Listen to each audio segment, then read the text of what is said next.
Ang prosesyong Human Resources ang aming napiling tampok sa gawain ito sapagkat ito ay may napakahalagang gampanin sa patuloy na pag-unlad ng isang institusyon o samahang pang-organisasyon.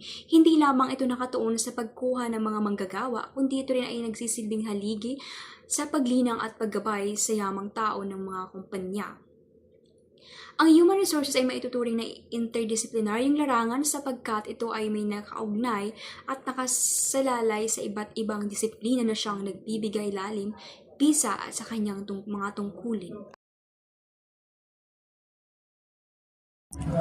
Una, psikolohiya. Kailangan ng HR na maunawaan ang ugali at kilos ng empleyado para matulungan silang mag-improve at mas maging produktibo.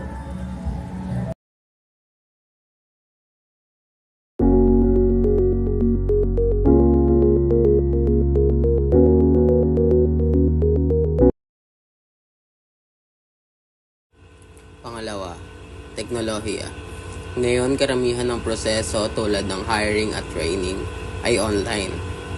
Kaya dapat marunong gumamit ng digital tools. Pangatlo, batas at etika. Mahalaga sa HR na tiyakin na patas ang workplace at protektado ang karapatan ng lahat.